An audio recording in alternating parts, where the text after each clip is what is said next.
तो जो भी उन्होंने प्रार्थना पत्र लिखा है उसके बारे में हम बात करेंगे। जी आप अपने बारे में बताइए, क्या नाम है आपका? जी मेरा नाम आकाश कुमार है। जी आप कौन है? हम उनके दामाद हैं। उनके दामाद है? पवन कुमार जी के आप दामाद है? पवन कुमार जी का। तो ये जो आप प्रार्थना पत्र दिखा रहे हैं, इसमें किसके किसके नाम उन्होंने लिखा है? इसमें तो सर कई लोगों का नाम लिखा है जी। 8-9 लोग हैं। अच्छा, तो ये जो कि पवन कुमार, जिनका पैसा बकाया था, जिनके जिनके नाम, उनका नाम लिखकर उन्होंने प्रार्थना में डाला है कि मेरे से किसका कितना पैसा बकाया उन्होंने नहीं दिया है। जी यही कहना चाह रहे हैं? जी यहाँ पर देखिए, मैं आपको दिखा दे रहा हूँ, ये देखिए साफ तौर पे जो कि यहाँ लिखा हुआ है पीके हाउसिंग कॉन्ट्रैक्टर, ठीक है। इन्होंने इसमें लिखा हुआ है कि जिसके जिसके नाम से जितना पैसा बकाया है, शुभम गुप्ता रामनगर गोरखपुर 2 लाख, और राजेश कुमार 2 लाख, शैलेंद्र पाठक 3 लाख, और हरिराम चौधरी 5 लाख, जयप्रकाश यादव मोहनापुर गोरखपुर ये भी 50,000। तो इस प्रकार से बहुत सारे लोगों का उन्होंने नाम लिखा है, और जितना बकाया जिसका है, ये लोग ऐसे लोग थे जो काम कराने के बाद उनको मानसिक प्रताड़ना इतना ज्यादा कर दिया कि वो अपने आप को कंट्रोल नहीं कर सके, अपने आप को संभाल नहीं सके, और इस परिवार से जो कि एक सुसाइड पत्र लिख दिया, परिवार के जो सदस्य हैं, माता जी के, बहन के नाम, और यहाँ तक कि मुख्यमंत्री सरकार के नाम और डीआईजी के भी नाम इन्होंने लिखा हुआ है। जो कि यहाँ देखिए, माननीय मुख्यमंत्री, काट दीजिए, माननीय मुख्यमंत्री जी के नाम भी इन्होंने पत्र लिखा है। पत्र में भी इन्होंने जिक्र किया है कि मेरे जो पैसे लिए हैं, जो भी मेरे से काम कराया गया है, वो पैसा नहीं दे रहे हैं और मुझे मानसिक प्रताड़ना किया जा रहा है। ऐसे में गुमशुदगी की तलाश के लिए रामगढ़ ताल में प्रार्थना पत्र दिया जाता है, और कुछ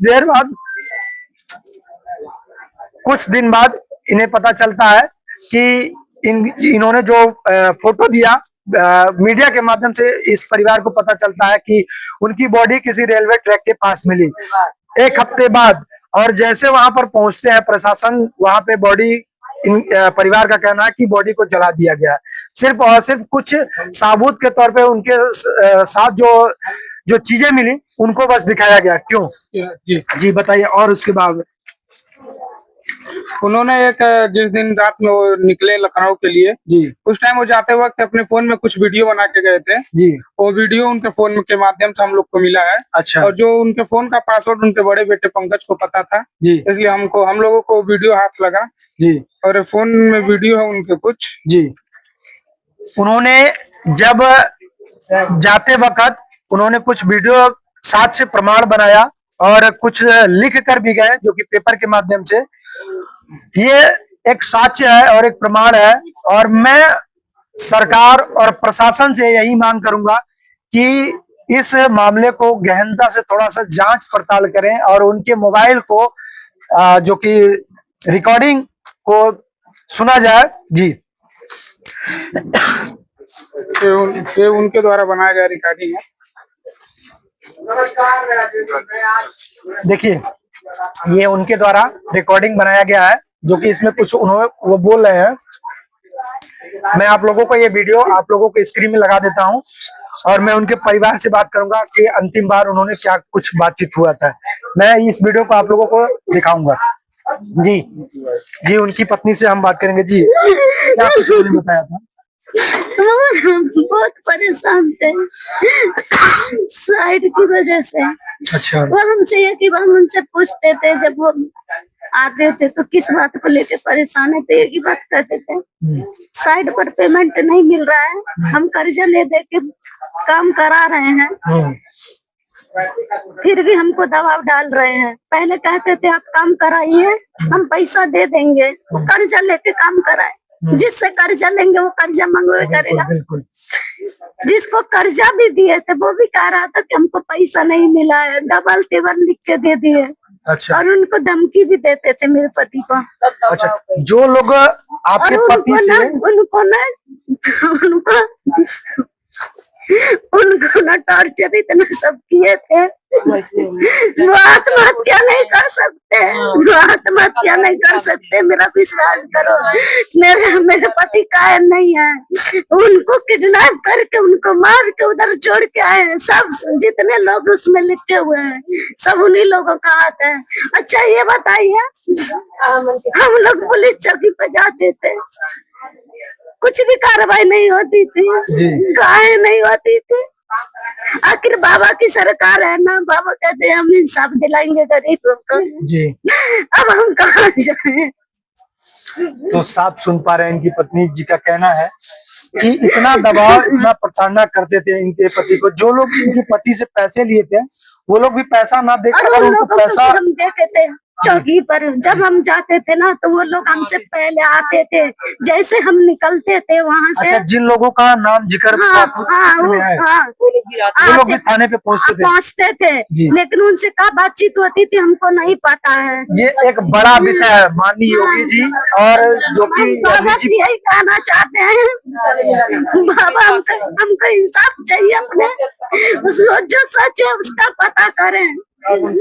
और जो कई लोगों का उन्होंने, जो सुपरवाइजर का नाम क्या आपको भी पता है कि उस जो नाम सुपरवाइजर है, जो कुछ भी पूछना जानकारी है तो उनसे लीजिएगा। अच्छा, हाँ, तो आपको भी कभी जिक्र बताया था कि जो आपके आपके वो बोले थे हमसे मुझे कभी भी कुछ भी हो सकता है। तो हम बोले कहाँ कुछ होगा, कह रहे मेरे दुश्मन बहुत ज्यादा हो गए हैं काम के चक्कर में।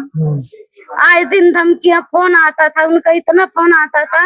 और वो जिस दिन आए थे ना, यहाँ से गए खाना खा के, वहाँ काशीराम गए थे, तो इतना फोन आता था। वो फोन भी किए थे, इतने टाइम में यहाँ पहुंचा, इतने टाइम में वहाँ पहुंचा, सब बताए थे। अच्छा एक बात बता, इतनी जल्दी मोबाइल कैसे बंद हो जाएगा? उनका कोई पीछा कर रहा था मेरे पति का। अच्छा, कोई भी इंसान आत्महत्या करेगा तो वो अकेले भी कर सकता है, बंद रूम में कर सकता है, उतना दूर जाएगा नहीं करने, वो भी अपने बीवी बच्चों को छोड़ने। ये यहाँ पर भी है, यहाँ पर भी है, ये जांच का विषय है। ये नहीं है। और फिर दूसरी बात, इतना बड़ा परिवार, मेरे 5 बच्चे, मेरे पति, तू मेरी ननद, उतना बड़ा परिवार का है, उनको अनाथ घोषित किया गया बिना हमसे पूछे काहे? मतलब प्रशासन लावारिस में बॉडी को जला दिया, हमको कुछ पता नहीं। तो कल मीडिया वाले आए थे तब हमको पता चला कि हमारे पति नहीं है। शाम को मतलब जब मीडिया में खबरें चलती हैं और उस फोटो को दिखाया जाता है, ऐसे में पता चलता है कि आपके पति इस दुनिया में नहीं रहे, और रेलवे ट्रैक के बगल में उनकी बॉडी मिलती है और लावारिस समझकर प्रशासन उसे जला देती है। मोबाइल ऐसे फोड़ा गया है उनका जैसे किसी ने पूछा हुआ हो।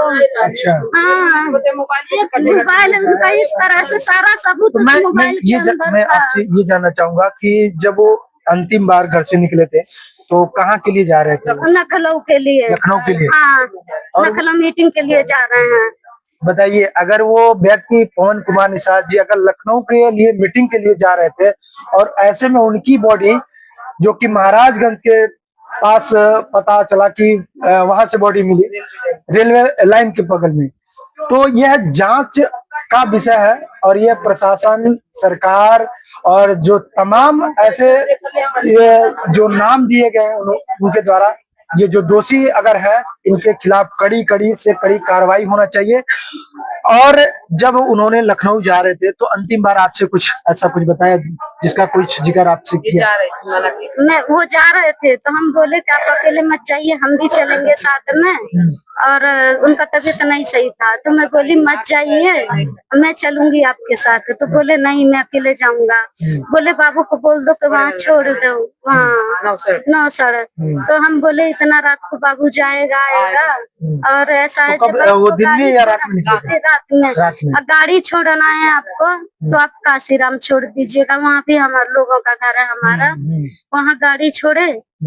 लेकिन कैमरा में पुलिस वाले दिखाए थे, इतना दूर आए हैं, चल के टेम्पो किए हैं, उसके आगे की फोकस कहाँ गई? वो बाबा सब जगह कैमरा लगाए हैं ना, सब जगह लगाए हैं।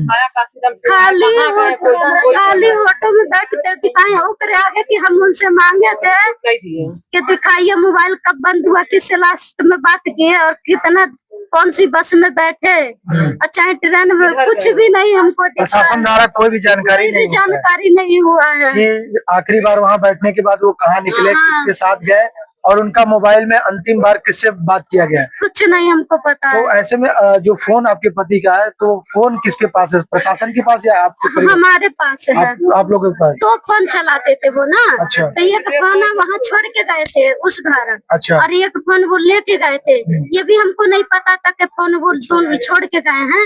जब उन जैसे वो गए ना, तो बोले कि रात में बस पकड़े थे, बोले कि मैं बस में बैठ चुका हूँ 11:07 पर। तो हमारी बेटी बोली पापा जाइए, अच्छे से जाइएगा, आप सवेरे फोन करना। कहना ठीक है बेटा, हम पहुंच के फोन करेंगे।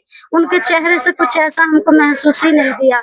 उसके बाद जब सुबह में 6 बजे फोन उनका बंद बताया, फिर 8 बजे 7 बजे तो हमको घबराहट से हो रही थी, चिंता हो रही थी कि उनका मोबाइल कभी बंद नहीं बताता था और हमको चिंता हो रही थी। तो हम बोले हम जाए उस घर हम गए, उस घर गए तो सब कुछ चेक किए हम। तो इनका मोबाइल एक पर्स था छोटा सा इन्हीं का, उस पर्स में इनका मोबाइल मिला और जो लिखे उखे थे ये सब हमको मिला। अच्छा। हाँ। जो लिखा हुआ था जिनके नाम और था, जो तो वहाँ पे वीडियो भी उन्हीं के मोबाइल में था। अच्छा। हमारे पति के मोबाइल में वीडियो था।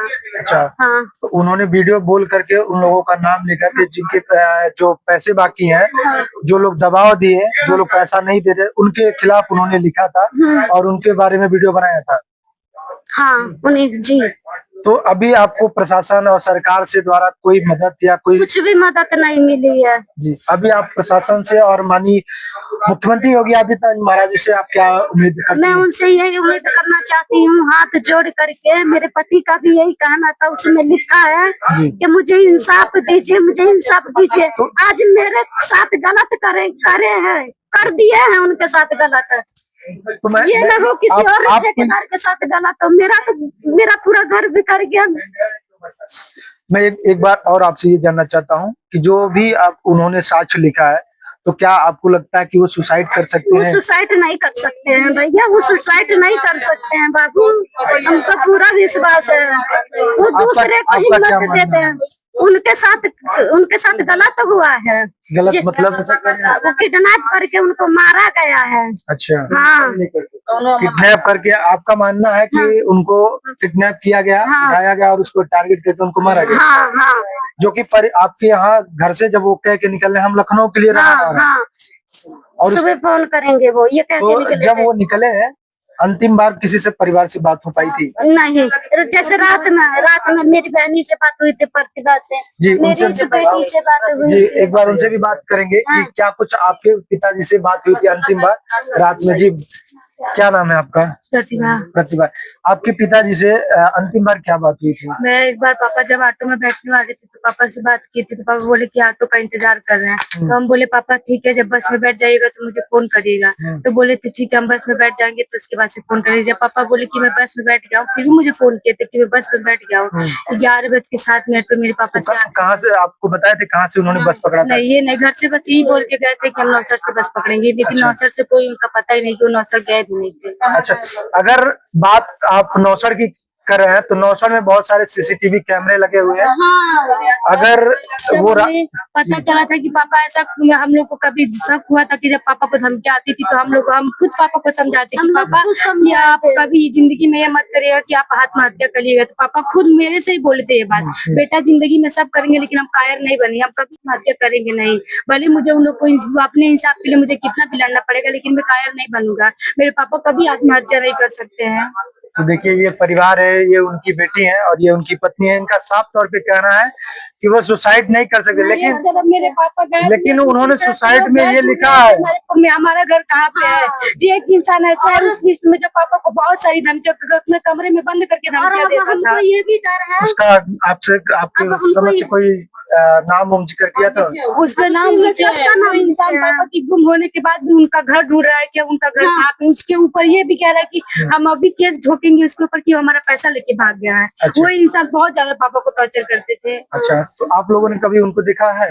नहीं, हमने नहीं देखा है, लेकिन हमने देखा है, वहाँ पुलिस चौकी आए थे वो, और अच्छा। बाकी सब लोगों ने देखा। जब आप गुमशुदगी की रिपोर्ट कराने गई थी उस दौरान वो व्यक्ति आए थे, ये पॉइंट प्रशासन और सरकार थोड़ा सा ध्यान दीजिएगा कि जब ये गुमशुदगी की रिपोर्ट कराते हैं वह व्यक्ति भी उस दौरान उस थाने पे मौजूद थे, तो शायद उस सीसीटीवी कैमरे को अगर जांच पड़ताल करके अगर देखा जाए तो प्रशासन और सरकार उनके पास उनसे जानकारी ले सकती है कि क्या कुछ मामला है। क्यों आपका साफ तौर पे कहना है कि वो सुसाइड नहीं किया? सुसाइड नहीं कर सकते हैं, वो कभी नहीं कर सकते हैं। वो हमसे यदि काम के सिलसिले में ये भी बोलते थे, अगर हम काम पे बैठ जाएंगे मेरी वजह से 10 लोगों का घर का चूल्हा जलता है, आज हम काम नहीं करेंगे 10 घर का चूल्हा एकदम नहीं जलेगा। हमको अपने लिए नहीं सबका घर देखना है। वो यही सोच के काम भी करते थे, साइड कभी बंद नहीं करते थे, कर्जा निकाल के साइड चलाते थे।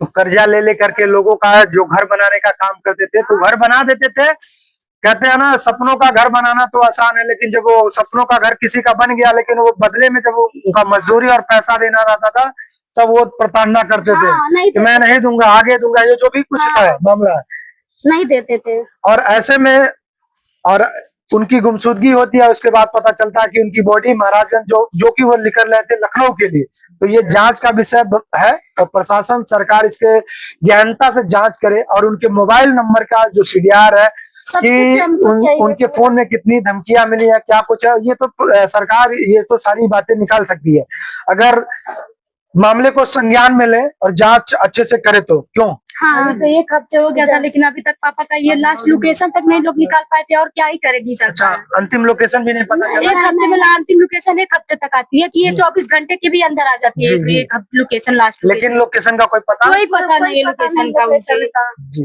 तो अभी आप सरकार से और प्रशासन से क्या मांग कर रही हैं? हम यही मांग कर रहे हैं, हमको इंसाफ दिलाइए और जो भी ये सबकी है मेरे पति के साथ उन सबको उठा के बंद करिए, उनको सजा दीजिए।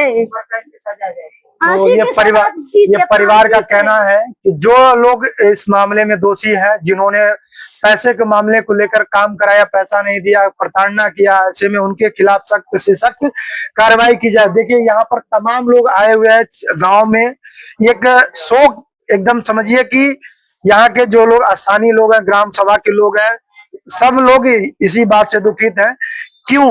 क्योंकि उनके पति जो इनका कहना है कि वो सुसाइड नहीं कर सकते, भले उन्होंने लिखा कि मेरी अगर मृत्यु होती है तो उनके जिम्मेदार ये लोग हो सकते हैं। क्यों? क्योंकि वो लोग पैसा लिए थे, किसी ने पैसा लिया था, किसी ने काम कराया था, किसी का पैसा बाकी था और वो लोग नहीं देते थे, और बाद में वो लोग जब मांगते थे तब कहते थे कि मैं नहीं दूंगा, क्या कुछ हाँ नहीं दूंगा, ये ऐसे कहते थे जी। और उनकी बेटी जी, आप कुछ कहना चाहेंगे सरकार और प्रशासन? सरकार प्रशासन से ही कहना चाह रहे हैं कि हमारे जो हुआ है उसका सच के पता लगाएं और इंसाफ दें, और ये सब जो है जो लोग मन कह रहे थे उनको धमकी दे रहे थे उनका खुद पता सरकार करवाए, या सच है कि या झूठ है। तो हम लोग को भी कुछ तसल्ली होगी कि क्या सच है क्या झूठ है। अभी तो हम लोग खुद दुखधमर हो रहे हैं, पता नहीं क्या हुआ क्या नहीं हुआ। ये परिवार असमंजस में है कि सुसाइड तो नोट तो उन्होंने लिखा कि अगर मैं मृत्यु होती है तो ये लोग जिम्मेदार होंगे, लेकिन क्या वही लोग उनकी हत्या करवाते हैं या क्या कुछ, इस मामले को पूरी तरीके से कहा नहीं जा सकता। लेकिन जिनके नाम जिक्र किया है और ये जब बता रही हैं कि मैं जब थाने पे गुमशुदगी का रिपोर्ट कराने जाता था वो व्यक्ति भी वहां इनसे पहले पहुंचता था, तो सरकार और प्रशासन इसकी गहनता से जांच पड़ताल करे और भी तमाम लोग यहाँ